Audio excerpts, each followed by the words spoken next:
Okay, good. So today I want to recite something from a book I'm reading currently. It's called Womb Wisdom, and maybe you can put it also in the link underneath. And it touched me. It touched something inside of me when I was reading it, and I would like to make this the topic of our conversation today. Okay. Love does not fill holes, it exposes them.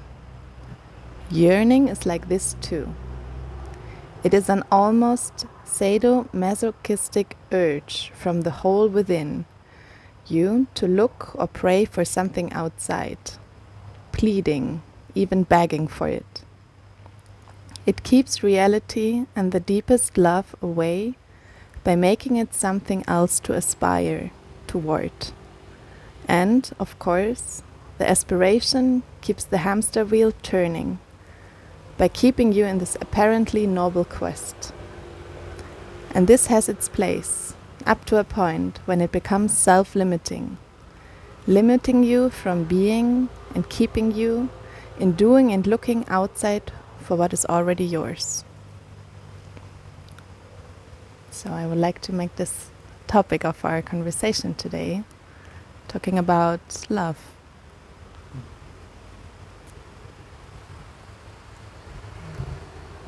I still don't know what to say, so maybe I would ask what touched you in this. What I'm seeing in myself often is this looking for love outside of myself. Like looking for someone or something else to make me feel loved or to make me feel whole. And this yearning I often experience, like this yearning for love, this desire for an experience, or this desire like that actually creates the gap between what is already here and what I desire to have. I feel this is like what touched me in this paragraph and what I would like to talk with you about, like what love is, and also like how to maybe deal or how to integrate yearning, desire. So What comes to my mind, there is a quite well-known sentence from the Mishnah, from ancient Hebrew traditional book that talks about the wisdom of our ancestors, and it's a unique book because it's kind of different from all the laws in the other books of that time, and it's more philosophical. And perhaps the most famous sentence in that book, if to translate to English, I mean, I can say it in Hebrew as well. It's shorter in Hebrew. It's אהבה שתלויה בדבר, בטל דבר, בטלה אהבה. ואהבה שאינה תלויה בדבר, אינה בטלה לעולם. And it means that love, אהבה, that is dependent on something or conditioned to something, if that something is cancelled, love is cancelled. And love that is independent or unconditional never cancels. Now, this sentence can be interpreted in few levels. It shows few levels of love in a way. So one is love to something. It's like I love this I love this chair. So if there is no chair, there is no love for this chair. Depends on something. That maybe to say the first layer. And then love that is not dependent on something. So I love chairs in general. It's not about this chair. It's not dependent on this chair. If to take it to not an object but a subject. So I love when you behave exactly like this and this. And rather than I love you, and sometimes you behave in ways I like and sometimes not. But generally, I love you. And it's not, how you behave is not touching that essence. So, relative to the dependence of love or conditioning of love in how you behave, to independence or unconditioned. But this is still, in a way, can be said it's love that is conditioned to that is conditioned to a subject of love. Love that is unconditioned or independent in a subject. So it's not that I love chairs in general or I love you in general. I just love. It's a state of consciousness that I can be in. And it's not dependent in me loving anything specific or any idea. So that's, in a way, another level to take it to. Which, kind of seeing the states of mind, which love is one of them, seeing them as like valid in a way, or also possibilities rather than only the objective world or subjective, but like the external, maybe to call it. We can settle with this. It explains enough, I think, what it means, external, although I think it can be more accurate defined than that. But then there is another level. So it's not even love that is not dependent on the object that I love. It's love that is not dependent in the subject who is loving. It's not dependent on me existing to be in that state. So this is, in a way, more absolute perspective. It's just like love. There is not I that love. It's just, it's like isness. And that kind of refers to the love of God, or the light of God, that reflects as love. So what I find beautiful in love, that it's not actually, that actually love is the unconditional love, and that's the real love. No, it's all of them. All of them are real simultaneously. And that I find beautiful.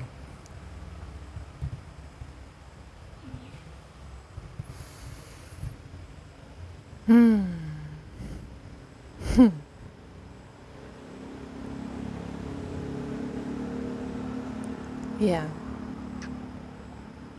So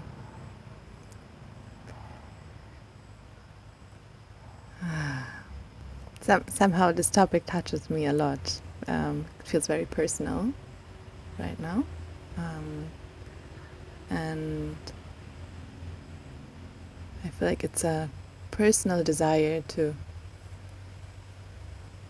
open to both of these things that you've just shared, like to this like love to express like outside to my external world, like without limitations and without conditions, what you just shared, and at the same time opening to this love to express itself through me.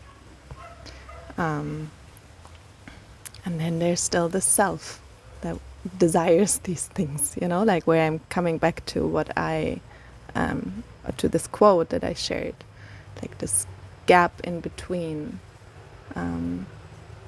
what is and what I desire or what I yearn for, and how this actually creates like this gap between the actual experience and the experience that could happen. So maybe you can bring it a bit, or I invite you to maybe talk a little bit about like this, what I just shared about like the self that wants a specific experience, like for example to love or to experience itself as love, and then the gap that is created through wanting it, you know, through the wanting that makes like it creates like a point A and a point B, the wanting.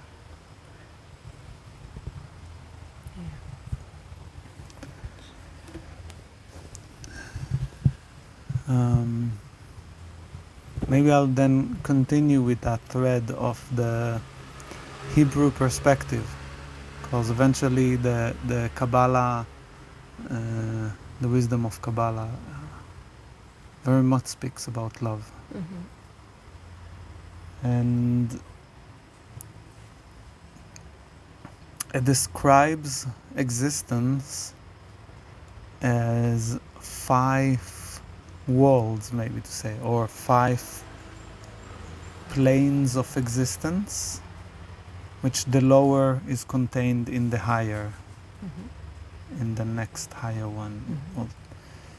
And the lowest one is where, in a way to say, the light of God is fully hidden. So there is no experience of love there. It's equivalent for just like we do stuff because we just do it. But then there is the next one is love that is conditioned.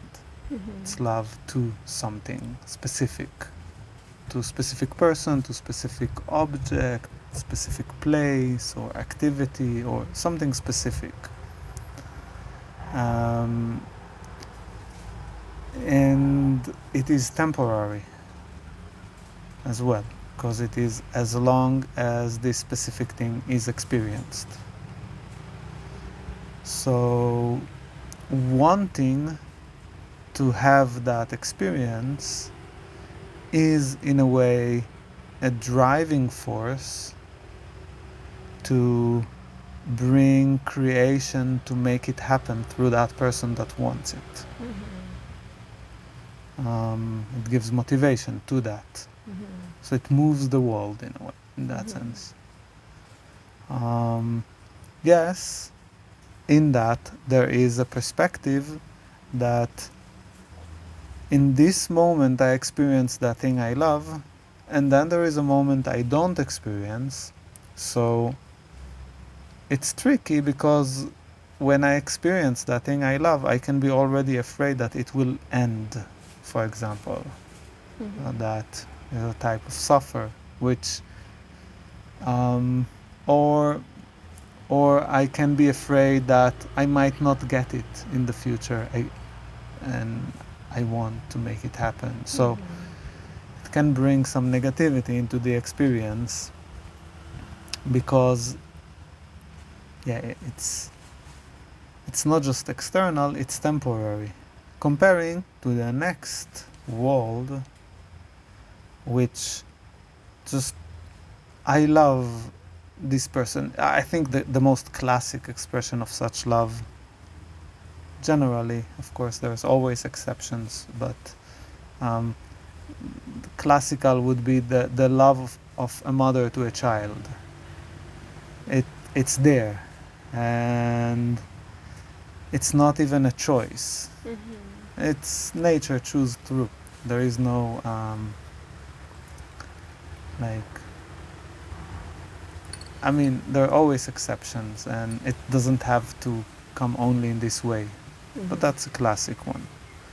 And even if the child behaves in a way that is very much disturbing the mother, still the mother loves the child. I mean, and still this is an experience of, yeah, so there is me and there is the one I love.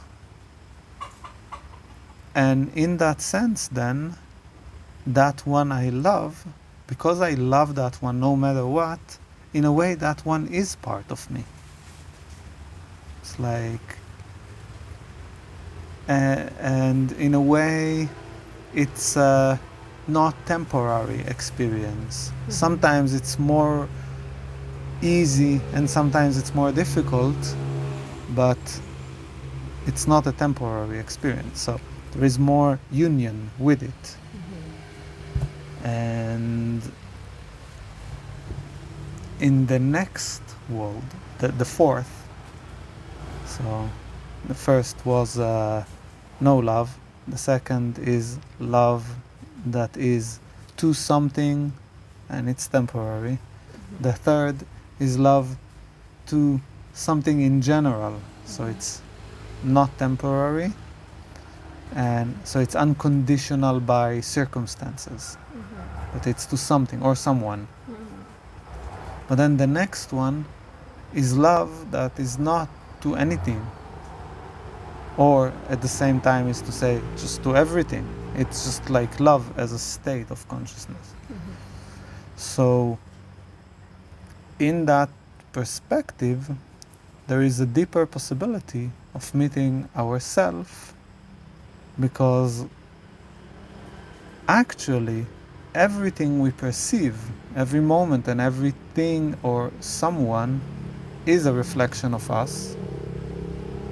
And through the experience of love, we can accept who we really are, more really, like more truly. We meet that essence that we cannot perceive directly, but it is us that we meet in love. But that us, it's even not in plural, it's tricky. I would say it's like a fifth person perspective would describe it. It's that I, that the one subject that happening through all of us, it's the only one that exists, and it loving itself in that state of consciousness of just love. Consciousness does not necessarily need to have that perspective, fifth person perspective on whatever, but it can experience just the state of love, undependent in anything. And in a way, this is a clear revelation of the light of God or of love. In the first, it's fully hidden. In the second, it's dripping, a drop after drop, so it's temporary only when it's dripping. In the third, there is a flow that is continuous from those specific things we love. It's like the light of God is shining towards us continuously. So there are cracks in the shell that hides the light. But in the fourth, it's fully transparent. It's like just love. It's everywhere, it's always, it's no matter what. And then there is the fifth, where it is love that is not dependent in the lover, in the subject who loves. So there is no I that loves, even not in state of love. It's just love. It's all that is. And in a way, that's the light of God, in how or the Creator, the light of the Creator, how the Kabbalah describes it, itself. It's not even seeing it clearly like in the fourth one, but in that one, it is it. Which is love, which is one of the names also that the Kabbalah give to God. Like that's a whole thing in itself. But there is a graduality of recognition of the union with it, which eventually there is nothing but it. It's even me is not really existing relative to love. It's just love. So, and as further the perspective, the consciousness is from the light of the Creator, from the shine of love, until it's hidden. So there is more experience of separation. So in the separation comes the experience of the suffering, of what is wanted is not existed, and so on. I'm gonna check how it relates to what you were pointing on. Yeah, I feel it relates very much to what I was referring to. It really, like today, this topic really touches me. Like I even could sense like some tears welling up as I feel like this deep longing to move through these, what you were just describing as these layers, and like move from like I see myself a lot in between, like I would say like the second and the third, sometimes also the first, like depending on where I'm, like what my current experience is, like having this temporary love, or like with some people or some animals or whatever, like also being able to tap into this more like not temporarily conditioned state of love, but there's this desire to move further. And like the question that arises within me is like, how how to move, like is there a path, or is there like a way how to move through these layers? Well, I'll just then continue with the same thread, because I was using in the metaphors of the Kabbalah. Yeah. So I'll just speak from that place. Yes. Of course, it's one of the interpretations. So the fifth one, there is no how. It's because there is no one, two, whatever. It's irrelevant. This is out of reach.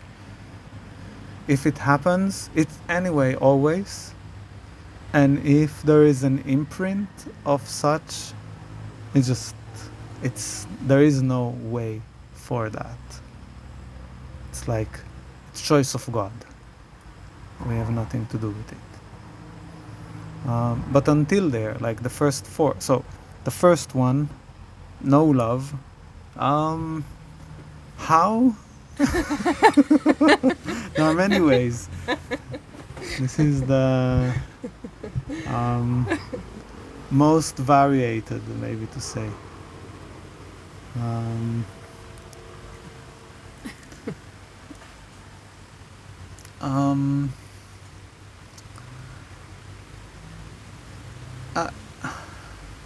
You ask how about the fourth?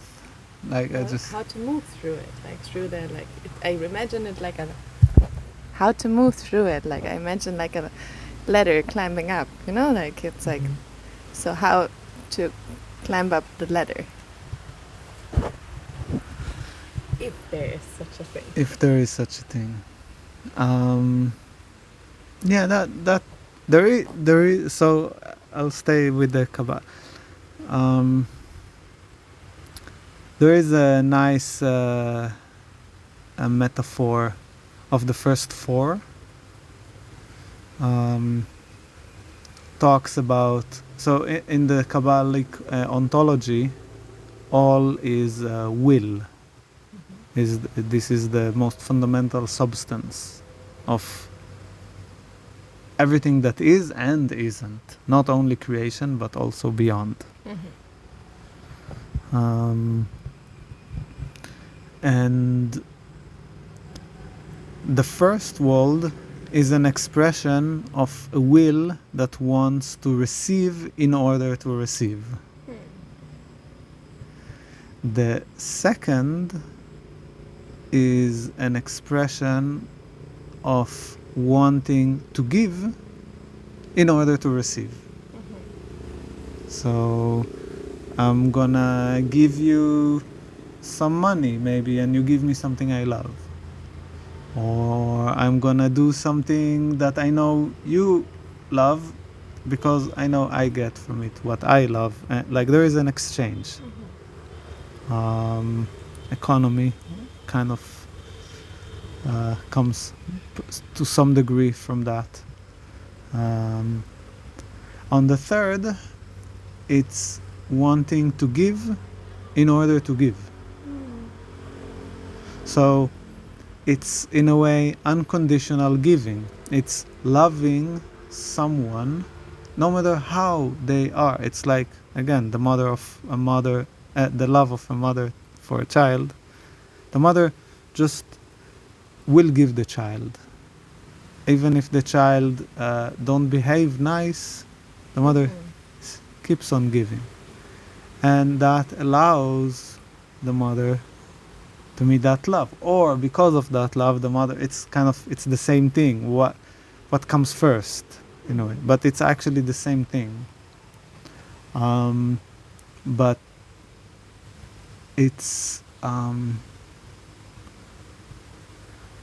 what brings us to that place, to just wanting to give in order to give. So it's either that it just chooses itself, it chooses us for itself. It's like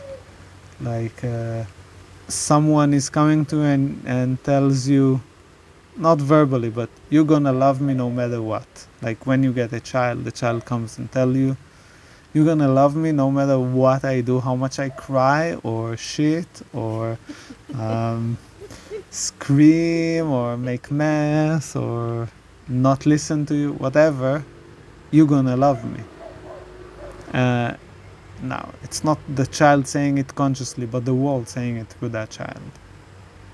And so, in a way, it's not your choice. There is the practice of service, of humbling ourselves and just letting go of pride. You know, pride is that layer of shell that hides the shine of love. Letting go of pride, whatever type of pride. Also gay pride, it's whatever pride. And which is actually an identity. Pride is like a shell that stagnates a specific identity. So it's in a way let go of myself and surrender to that thing I am part of, which is greater, which is life itself, which is God itself, it's so tangible that is more real than my experience of myself. And we each have our link to that. So the longing, the suffer is, I think, the only way to get there, if it's not through the parenthood, which also is in a way suffer, but that's also the gift, is love. But it is the suffer that like, in a way, even to say that is why suffer exists. For us to put the pride aside and give in order to give. Like break our heart open from inside, so it breaks all the way and like to the core that is unbreakable. All the layers that they are breaking. It's like to let it break over and over and over until it cannot, and just love stays. And that's the springing of love to that place, to that direction, to this specific hole in the shell. Now, the next would be to completely make the shell completely transparent, like all of it is just like not hiding anymore. And how to do this? So in the Kabbalah, that is associated with the will to receive in order to give.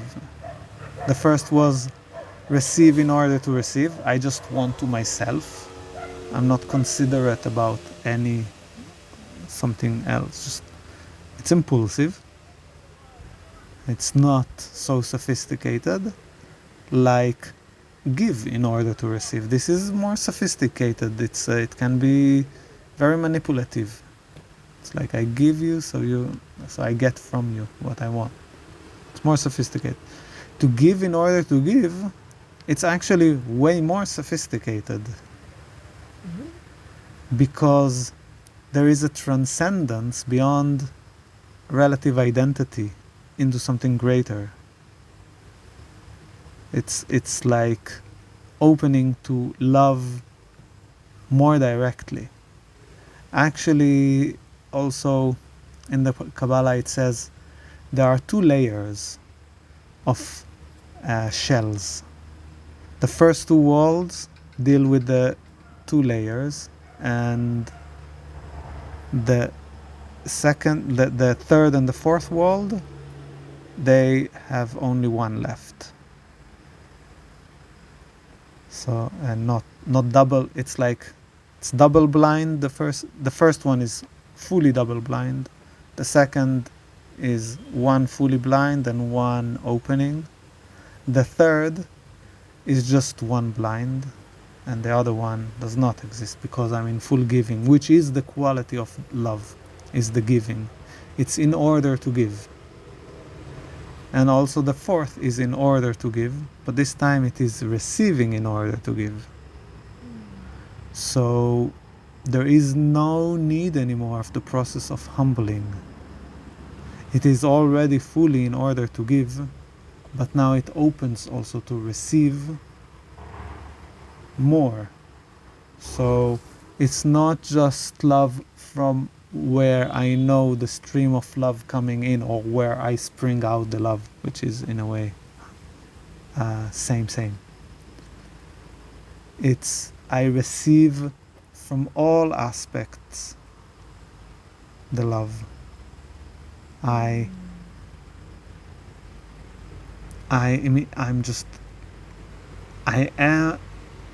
recognize that there is nothing but love, and this is what I experience. It's just like love. This is the state of consciousness, and I see everything with love. And so I recognize, and I'm in that state. So there is I that experience just pure bliss of love. So that's the receiving. And Kabbalah in Hebrew, it means receiving. It's the wisdom of receiving, the Kabbalah wisdom. It talks about that, about receiving the light. And when the heart receives the light, this is love. And it is then the how, the thread of how. So again, back to the second, where you give in order to receive. That giving is where the real light comes. The giving is the quality of the light. In the Kabbalah ontology, it also talks about the absolute will, the root will of God, maybe to say, comes in dual expression, will then to give and to receive. The will to give is literally the light. The will to receive is a container for the containment of the light. So self is a container, for example. Anything that can be defined, what defines it, it's defining the container.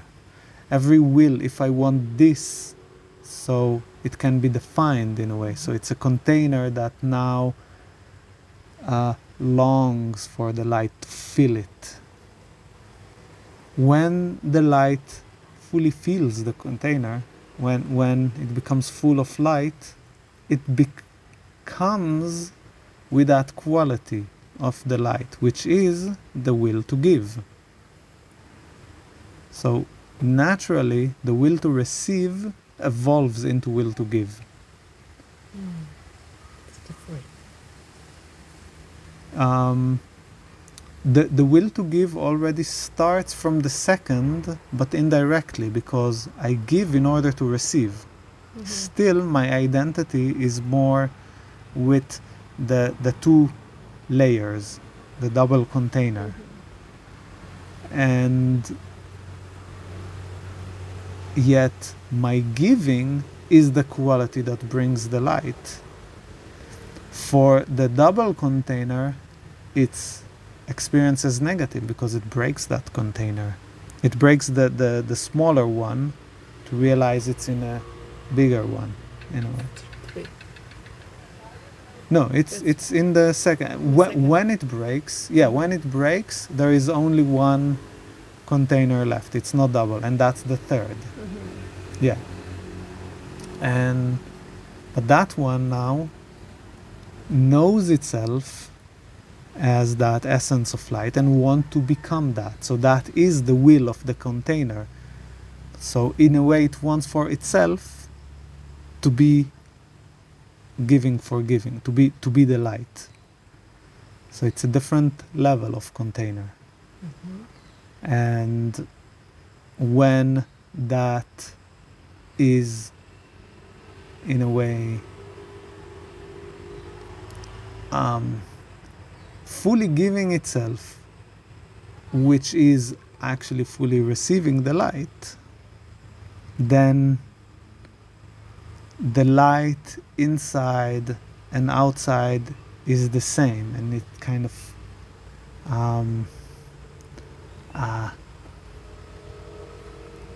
the outside is a reflection of the inside fully. It's just like There's no container anymore.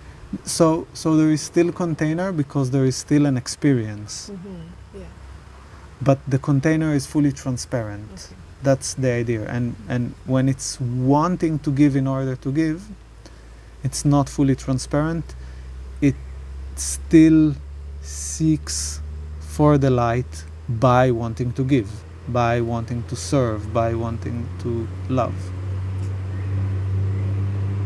But when it recognizes that anyway it's all love, there is nothing but love, it's just like there is no that effort anymore. It's fully contained.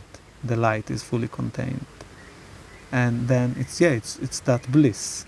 It's like the Ananda state, and or even Satchitananda, because the light, like love, is one of the threefold aspects. It's also wisdom, and it's also life. And it's like the light of the Creator is what is revealed in these threefold aspects, but love is in a way the middle one.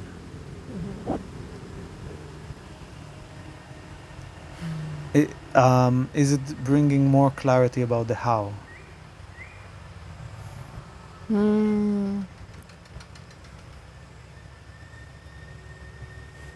Yes and no.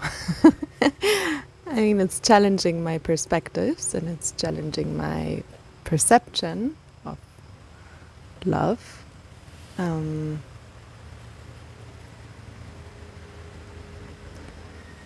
It sounds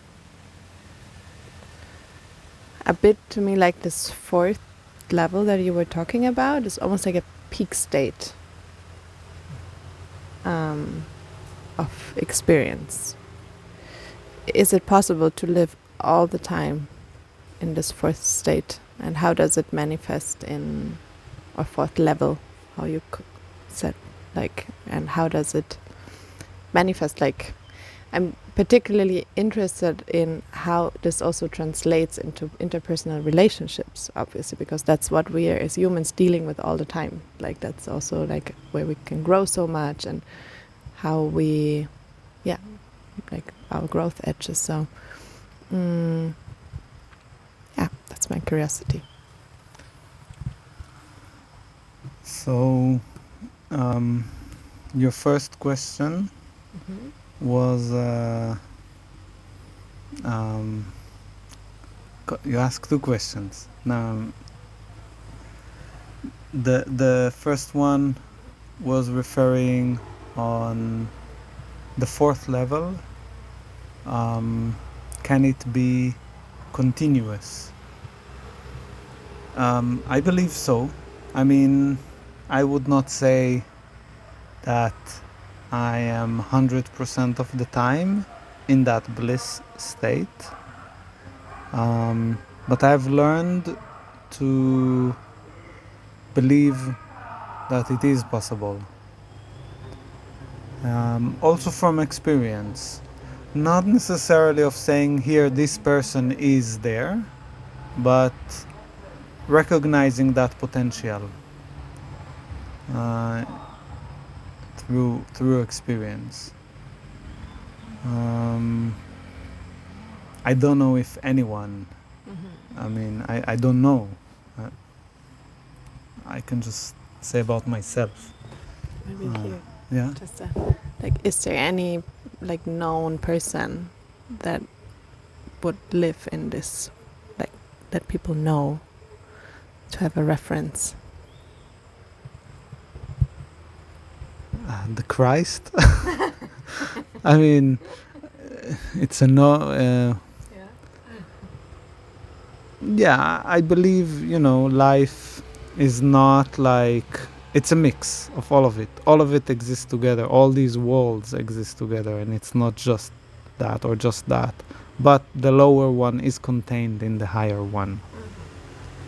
So consciousness moves up and down between the worlds. It's not like I'm in this level and that's my level and you're on this level, and like,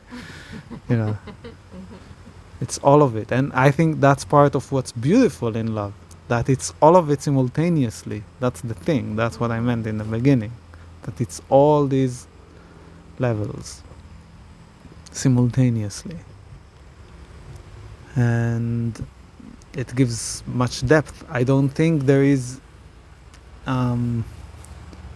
any word we use like that is so deep, like love, like that we use in a regular language, have so many levels of meaning. I think I would suspect it is the deepest, and it's unique in this aspect. Your second question, well, I need to remember, maybe just a little reminder. How all of this translate to interpersonal relationships? Yes. So, interpersonally, of course, in the first world, like just receiving for receiving, the others are just either obstacles on the way to something or something that serves my goal. It's not like, maybe it's somewhat like it's self-centered perspective or egocentric perspective. Like if an adult is fully always in that, maybe there is some psychopathic tendency, even if it is an extreme expression of that.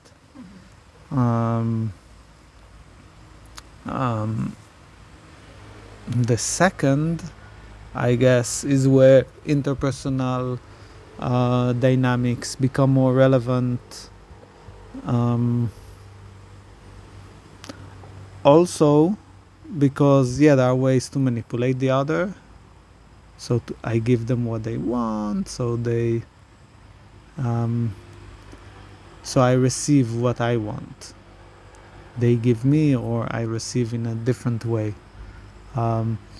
which can go into more sophisticated manipulation, but there is some joy when we do something that actually is helping someone, is good for someone.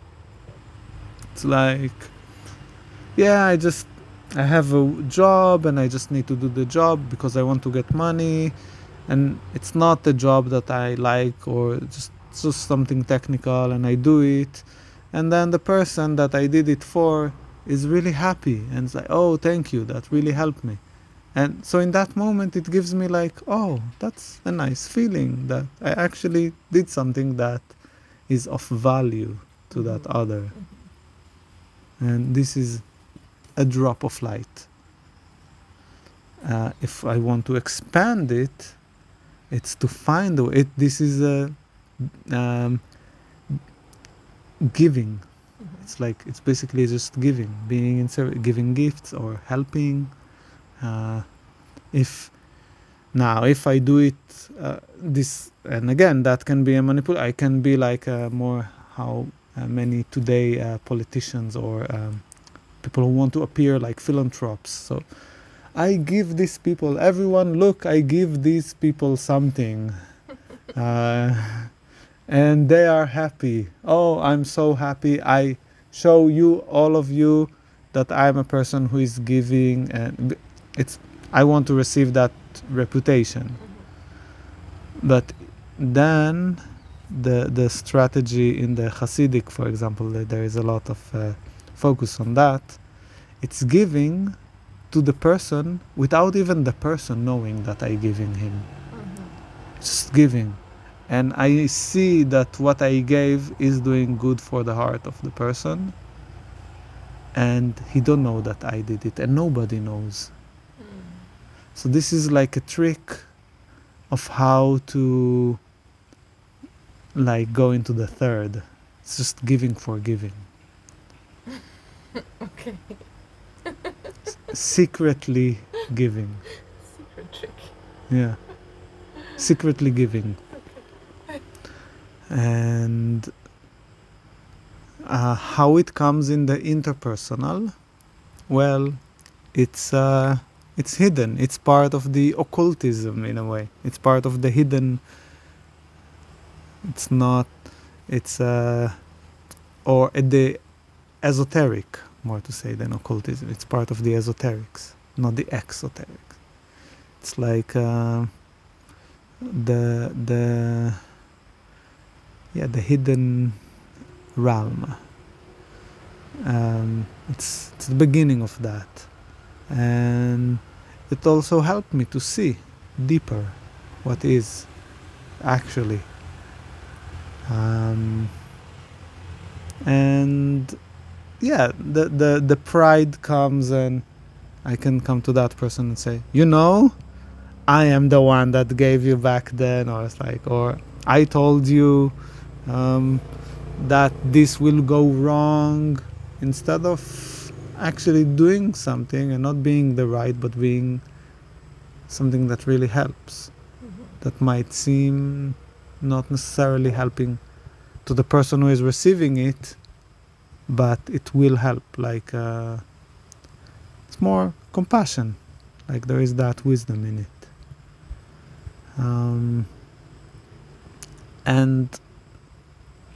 And eventually, when I fully give myself to existence to take over, then I just receive what is, as it is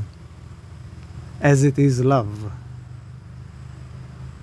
or as it is as love, and just receive it. And that self that I have received as mine with everything. It's part of everything. And that's just part of the wholeness of everything. It's not about it. And everything happening through everything simultaneously. And there is no holding on to specific I. This is definitely beyond any identity group, such as based on race or nationality or religion or gender, or like kind of like these are all the same. There is a certain pride that of the group that either makes it morally superior or in any other way superior, and it's like letting go of that and not only being in service, but then letting go even of my existence as human relative to nature, like other animals. It's just like life itself. It's the person. Like there is no, the language is very limited there. In one side I could say there is no individuality in it because there is no individual. Yet, yes, there is the unique expression through every point or every part of the hologram. So it's becoming more abstract on the fourth. So maybe not to go so much into the complexification of how to define the things. And the first three are more applicable for words. Like I'm particularly interested though in this fourth world, because it's what feels to me like mystery in a way, like the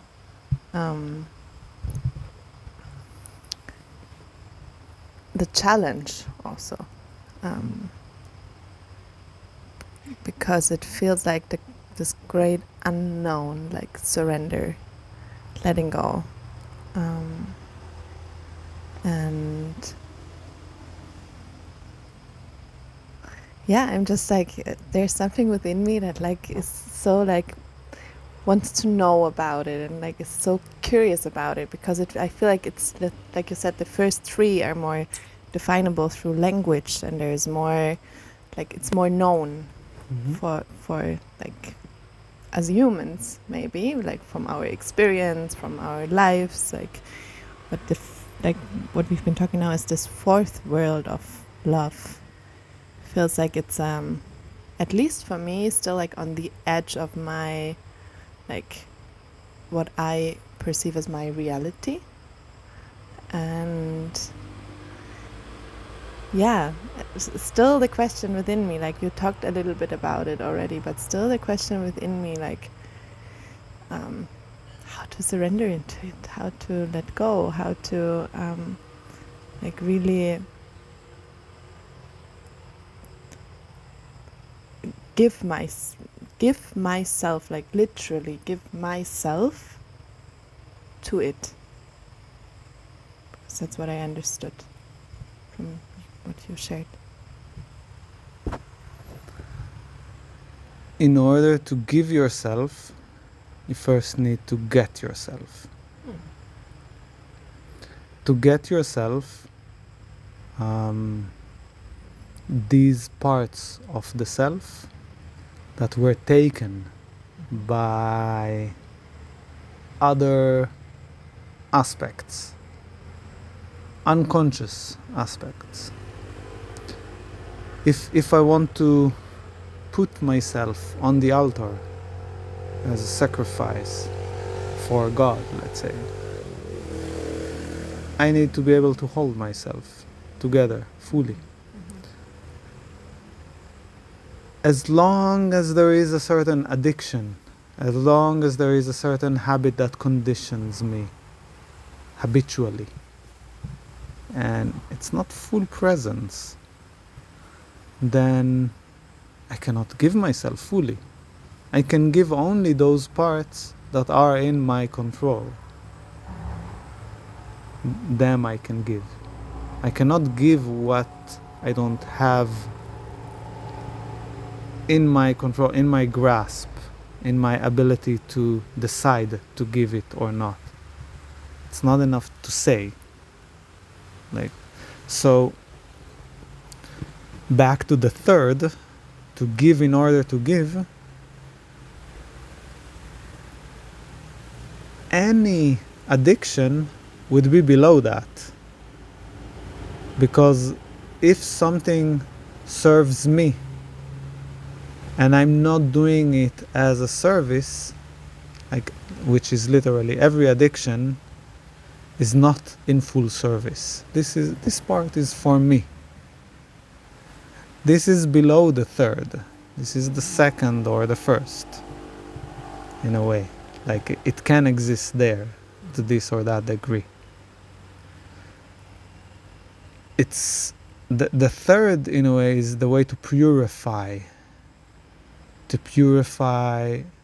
the identity, the ego, from pride. Pride is, in a way, how the Hebrew tradition describe as it's like Buddha said, ignorance is the root of all suffer. In the Hebrew, it's pride is the root of all separation from the Creator. And pride is where I choose myself instead of the other. Now, there is a lot of encouragement. Yes, choose yourself first. And there is a lot of that. There is a lot of encouragement of being more narcissistic. I mean, it's like a narcissistic epidemic now, these days. It's because it's the most effective defense mechanism from accepting reality as it is, which might be uncomfortable, too much uncomfortable as a perception, because it challenges the pride.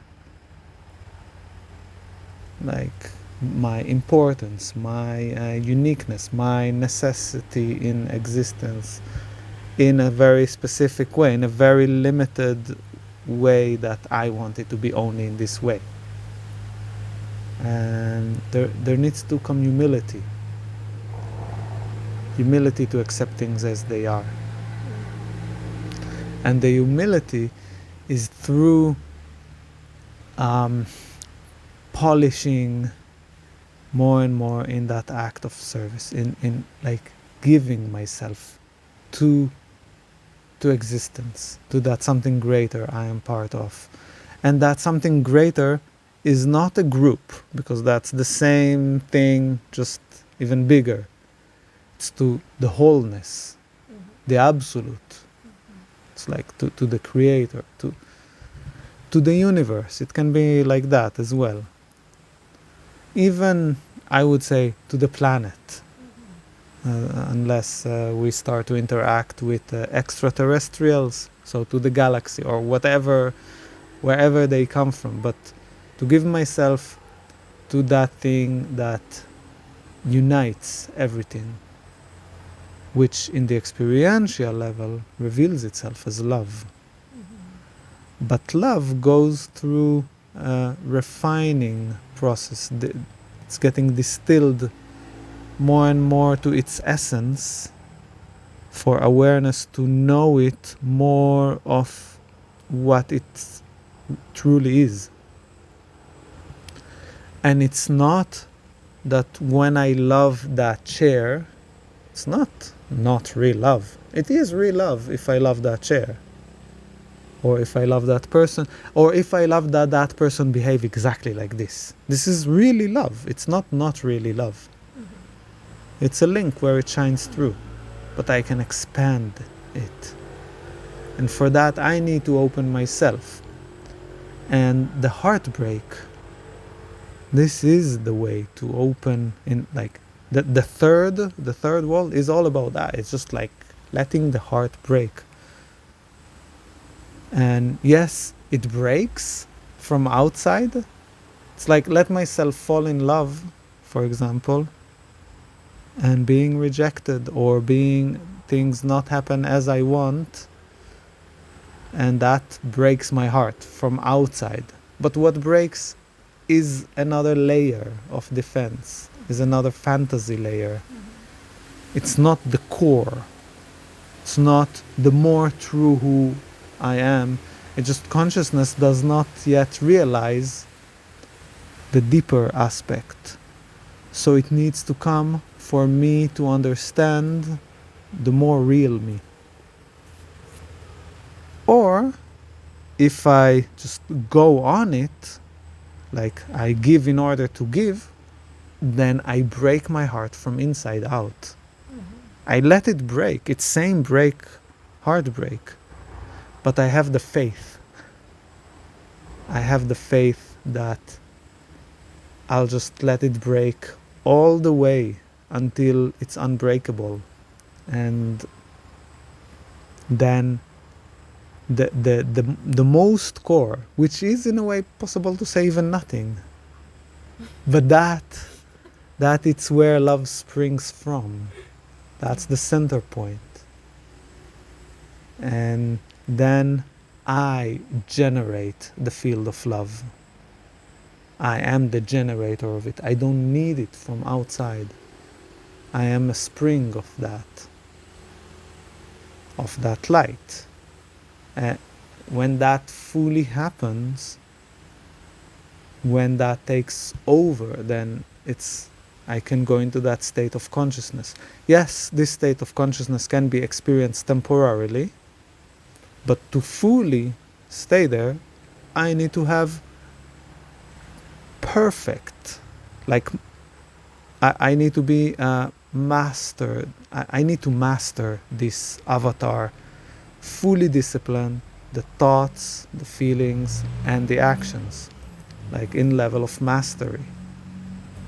And then I can fully give it to existence, to life happening through it in all aspects. So as long as there is still need the process of polishing the diamond to be more masterful, in this phase and this phase. So there is the journey of suffering, and this, for example, discipline is way of suffer, or service is in a way of sacrifice, it's of suffer, or moving a little bit more the intellectual wheels and not sink into dumbization, like addictions or thinking habits, but really evolve critical thinking that is refined and sharp and precise, and like refining the logical ability. It's like until it's all getting to level of mastery, then it can just happen through. I believe this potential exists. I believe, even I choose to believe that humanity will be the default even at some point. Definitely there is long way to get there, but what makes sense to me that this is a natural path of evolution, if of course we don't destroy ourselves before. But I choose to believe that not. I think that's more supportive. Although the future is unknown. But I definitely see it as a potential. And just even to say, as long as there are other people that are in, like, their heart is not open to see what is and accept it as it is, it's also part of me. That just like one more face of that diamond that is not fully polished. So I would keep it in the third, in a way. Because, again, the fourth, there is something very abstract in it, that words becoming very limited. And also in the Kabbalah, it's like, in the Kabbalic ontology, the root, like the coding of the matrix, there is that tree of life shape that is like the 10 numbers, spheres, Sephirot, and 22 lines, the letters. This is what everything is coded from, like all existence, all creation and beyond creation is from that. But within creation, we can navigate with the letters, with the words. But the fourth world is beyond the creation. Creation is the first three. The fourth, only the numbers can still be relevant there. Letters is like, they are too gross in a way. The numbers are abstract enough to still be relevant there. And the fifth, also that not. It's just the zero.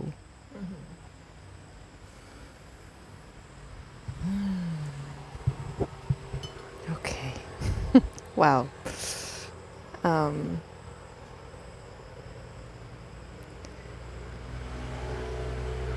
What I understood from like the last like share, it's like this path of purification and heartbreak, like letting the heart break open, no matter if it's from the outside or from the inside, as a pathway to move potentially to this fourth world.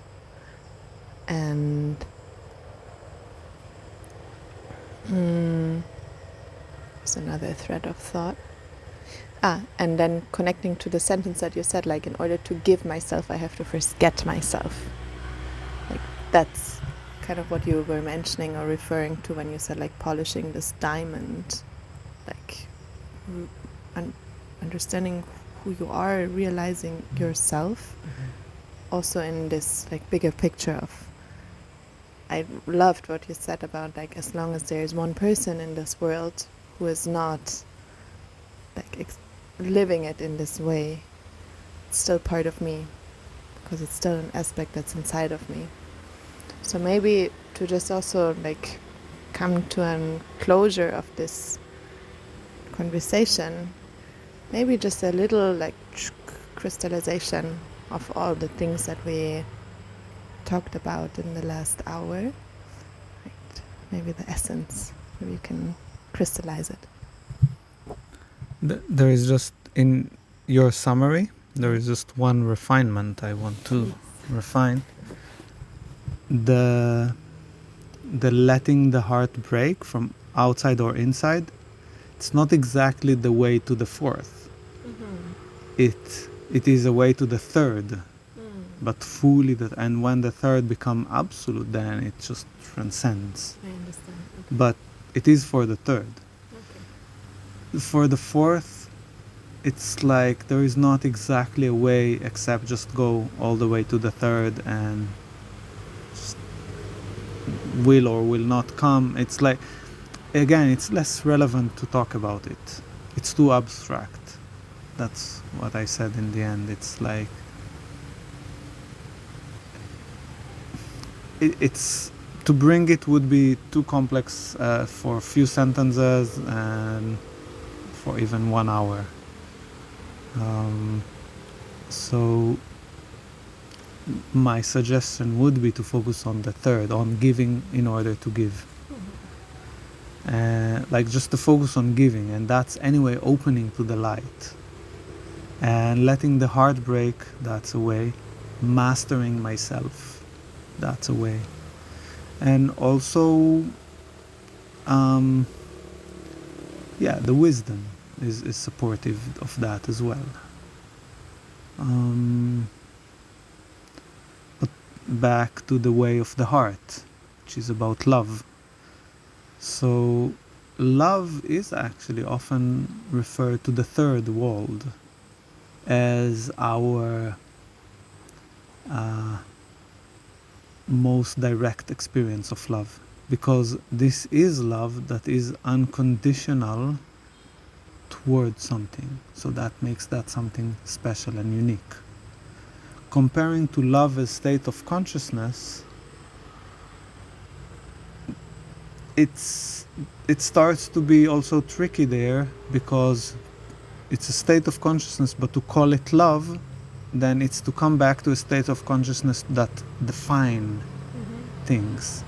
So it's beyond words, and what we can still define as love in its highest expression is unconditional love to someone. And this is a ground also to practice giving. Just forgiving, and secretly, it's like a hack of the some people. It's like to dismantle the pride in a way of potential wanting to receive, and then there is the way of forgiving if I'm not receiving something I would have wished, so I can be bitter or some. So it's forgiveness. The word says forgiveness. Yeah. And to forgive, to give, first I need to get. So first I need to forget, and then I can forgive. Forgive the separation, because I forgot that the unity. Like, forgot love, so I forgive, and then it can come back again. Yeah.